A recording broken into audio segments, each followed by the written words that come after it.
जय शिवराय शेतकरी मित्रांनो, आजचा व्हिडिओ शेवटपर्यंत नक्की पहा, कारण आज मी तुम्हाला एक अशी अधिकृत माहिती सांगणार आहे जी सध्या महाराष्ट्रात चर्चेत आहे। धाराशिव जिल्ह्यातील हजारो शेतकऱ्यांसाठी 350 कोटीचा पीक विमा मंजूर होण्याचा मार्ग मोकळा झाला आहे।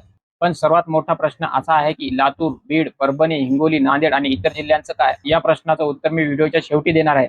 त्यामुळे हा व्हिडिओ शेवटपर्यंत नक्की पहा आणि आपल्या कृषी रडार चॅनलला नक्कीच सबस्क्राईब करा, जेणेकरून अशीच अधिकृत माहिती आपल्याला दरवेळेस भेटत राहील। मित्रांनो, गेल्या काही दिवसांपासून सोशल मीडियावर अनेक बातम्या फिरत आहेत। काही जण म्हणत आहेत की सर्व जिल्ह्यांचा पीक विमा मंजूर झाला, तर काही जण म्हणत आहेत की अजून काहीच होणार नाही। पण आपण अफवांवर नाही तर अधिकृत माहितीवर बोलणार आहोत। सर्वप्रथम धाराशिवची बातमी समजून घेऊया। खरीप 2025 मधील सोयाबीन पिकाच्या पीक विमा संदर्भात पीक कंपनीने केलेले अपील केंद्रीय तांत्रिक सल्लागार समिती TAC फेटाळून लावला आहे। यामुळे धाराशिव जिल्ह्यात पात्र शेतकऱ्यांसाठी सुमारे 350 कोटींचा पीक विमा देण्याचा मार्ग खुला झाला आहे। ही साधी बातमी नाही, तर हजारो शेतकरी अनेक महिन्यांपासून त्याची वाट पाहत होते। ती मोठी घडामोड आहे। आता प्रश्न आहे की हे 350 कोटी कोणाला मिळणार?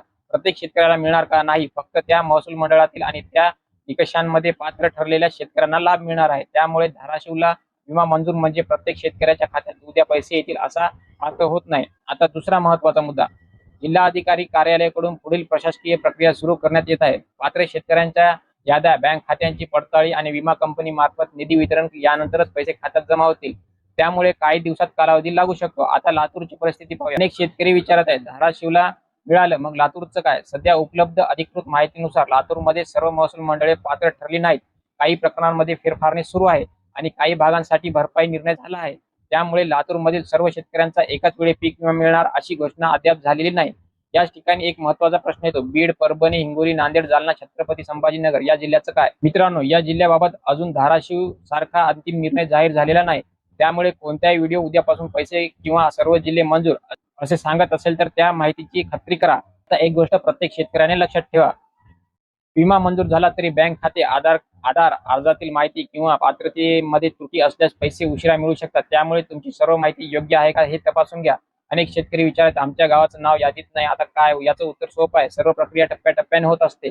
महसूल मंडळानुसार अहवाल, नुकसान टक्केवारी आणि तांत्रिक पडताळणी यावर निर्णय घेतला जातो। त्यामुळे एका जिल्ह्यात निर्णय झाला म्हणजे दुसऱ्या जिल्ह्यात तसंच होईल असं नाही।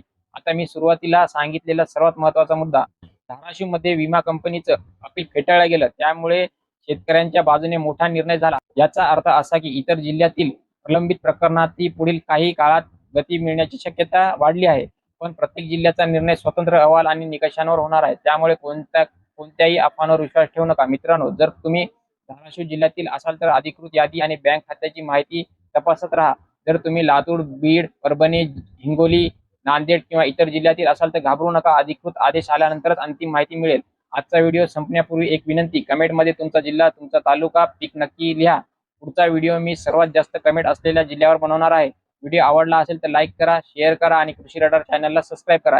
इथे फक्त अधिकृत आणि पडताळून दिलेली माहितीच मिळेल। जय जवान, जय किसान। धन्यवाद।